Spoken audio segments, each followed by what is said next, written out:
In this activity, we're just going to create a couple shapes here that the hues that kind of go together, and also just use a couple of the tools and just practice using them and see what we can come up with. So go ahead and go to File, New, OK. And for this example, if you want to follow along, just click and drag with the ellipse tool. Hold Shift if you want a perfect circle.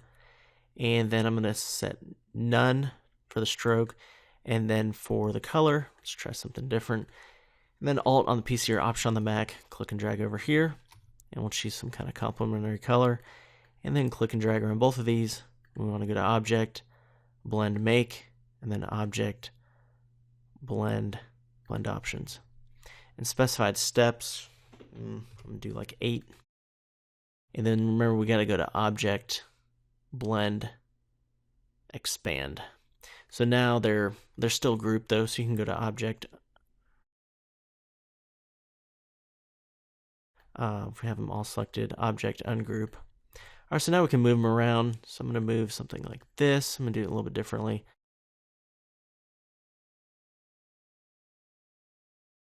Something like that. And then I'll put this one over here.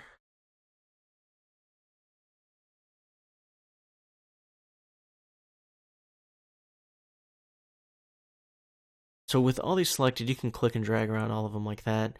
And then just experiment with like the width tool, warp tool, twirl tool, pucker tool. So if we go to warp tool, and if I just, let me go down to twirl tool first. So this is a very large brush size I have. So I click and drag. See how it just kind of distorts it a little bit? Brings that one over too. So if you double click on that, you can change the size. So for the next one, let's just experiment with the Parker tool. I'll double click on it. I'm going to set this back to 100 points.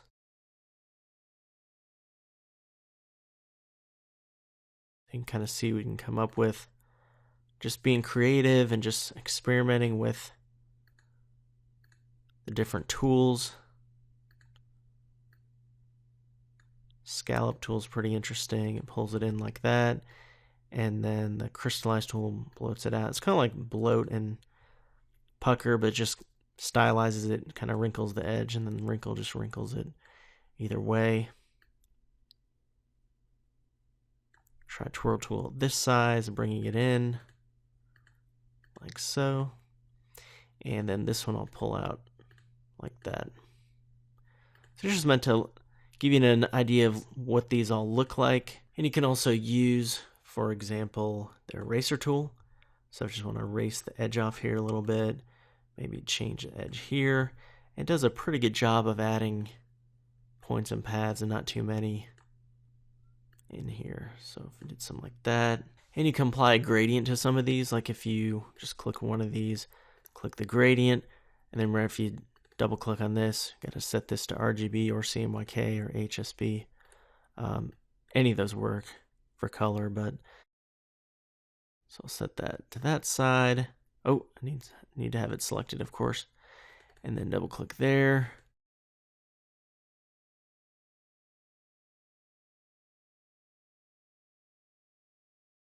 And then let's just say I wanted this to have that same exact gradient. I can use the eyedropper tool, remember. I can hold Alt or Option. Apply that to a couple of them.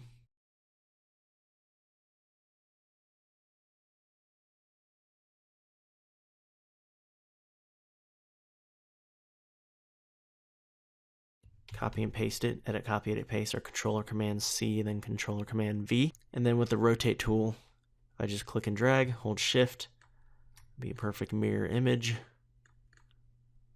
This almost looks like eyes on a cartoon character or something.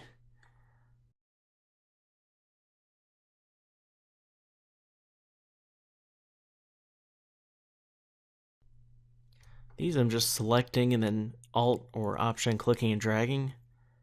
And you can rotate each new set that we've copied. Make kind of a flower pattern almost. So you can use a pen tool. Click and drag that up there.